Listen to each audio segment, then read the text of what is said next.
प्रभावपूर्ण तरीके से बोलना होता है। भाषा इसका हमारे अभिव्यक्ति, भाषा व्यक्ति ये हमारा महसूस कराती है।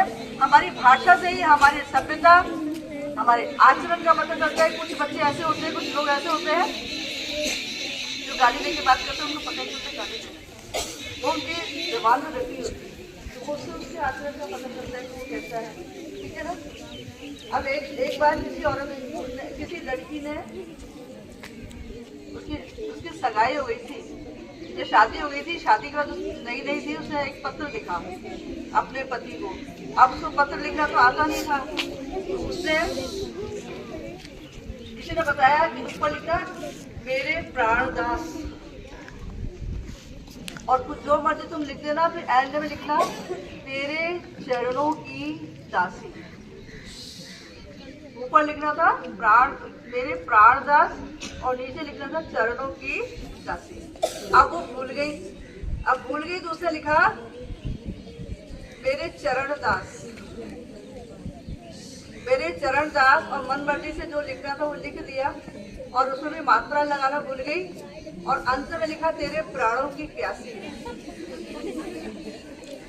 ये थी उसकी भाषा व्यक्ति, तेरे प्राणों की प्यासी। दर्शन की प्यासी की जगह प्राणों की प्यासी कर दिया, और प्राणदास की जगह क्या लिखा, चरणदास। हाँ, पिताजी का चश्मा खो गया है, बछड़ा दिया है गाय ने, अब उसमें भी फुल स्टॉप और कॉमे की गलती कर दी, तो उसमें लग रहा पिताजी ने बछड़ा दिया है, गाय का चश्मा खो गया है। इसमें क्या था, कॉमा और पूर्ण विराम इनकी गलती थी। कहाँ पूर्ण विराम लगाना है, क्या कहाँ कॉमा लगाना है ना।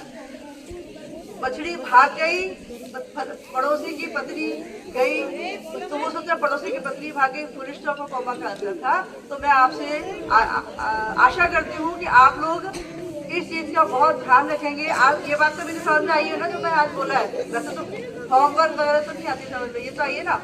तो मैं आपसे उम्मीद करती हूँ कि आप लोग भाषा का अच्छा प्रयोग करेंगे।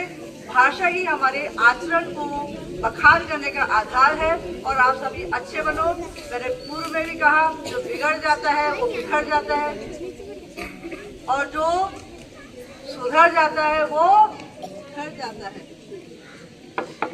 और ये आप लोगों के निखरने का टाइम पीरियड है, और इसके लिए अटूट परिश्रम करो, अथक परिश्रम।